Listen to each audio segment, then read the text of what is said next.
मोदी जी, हर बार रोजगार एक बड़ा मुद्दा बनता है और जब आप आए थे तो आपने वादा भी किया था कि आप रोजगार उपलब्ध कराएंगे, 1 करोड़ लोगों को रोजगार देंगे।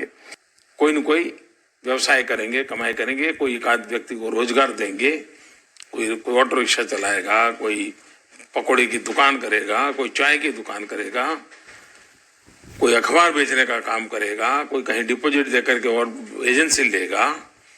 ये सब चीजें रोजी रोटी कमाने की व्यवस्था हुई है कि नहीं हुई है? इसको रोजगार मानेंगे कि नहीं मानेंगे?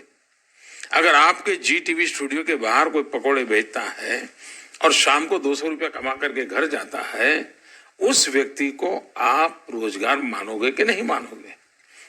तो दोस्तों, ये एक पुराना इंटरव्यू है इंडिया के प्राइम मिनिस्टर नरेंद्र मोदी का, जहां पर इनसे रोजगार के बारे में पूछा गया तो इन्होंने कहा कि रोजगार जो है, अगर कोई पकोड़े तलता है और शाम को वो 100-200 रुपये कमाता है तो वो रोज़गार है, या अगर कोई न्यूज़पेपर बेचता है तो वो रोज़गार है, या अगर कोई दूसरा काम करता है, चाय वगैरह बेचता है तो वो रोज़गार है। जी हाँ दोस्तों, बिल्कुल ऐसी हालत अब जम्मू कश्मीर के बच्चों की, जो कि खासकर पढ़े लिखे बच्चे हैं, अब उनकी हालत ऐसी ही हो गई है।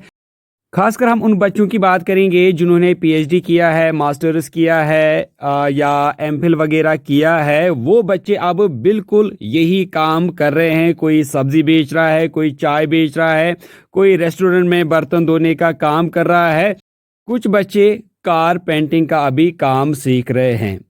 तो ये हालत हो गई है जम्मू कश्मीर के पढ़े लिखे नौजवानों की। अगर यही रोजगार इन बच्चों को कमाना है तो 20 साल 25 साल पढ़ाई करके और इतनी बड़ी डिग्रियां हासिल करके, अगर इनको पकोड़े ही तलने हैं, अगर इनको कारपेंटिंग का ही काम करना है, अगर इनको चाय ही बेचनी है, तो इन डिग्रियों को हासिल करने का क्या मकसद हुआ?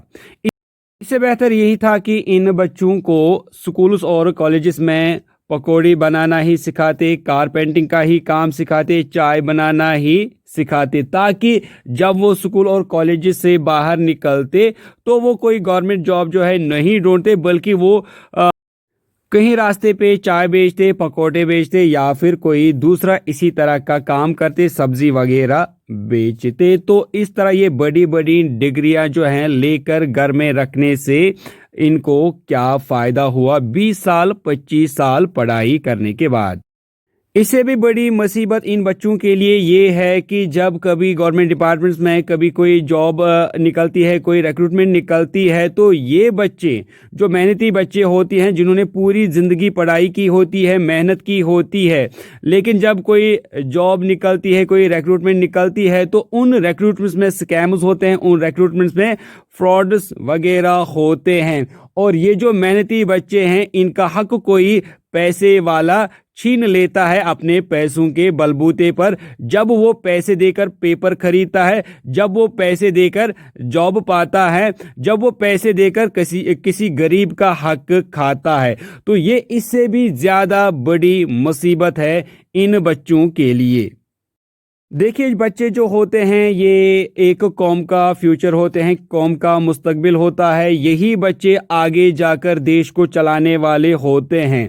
तो हर कोई जो बड़ा होता है, जो कौम का रखवाला होता है, जो कौम का नेता होता है, उसकी ये जिम्मेदारी आयद होती है कि जो उसका आने वाला फ्यूचर हो वो और ज़्यादा अच्छा हो, बेहतर हो, ताकि कौम आगे बेहतर से चल सके। तो जब बच्चे ही परेशान होंगे, फ्यूचर ही परेशान होगा, तो उससे देश आगे नहीं बढ़ पाएगा। तो गवर्नमेंट को चाहिए कि इन बच्चों के लिए, जो पढ़े लिखे हैं, जो मेहनती बच्चे हैं, उनको किसी तरह की मुसीबत से दो चार ना होना पड़े।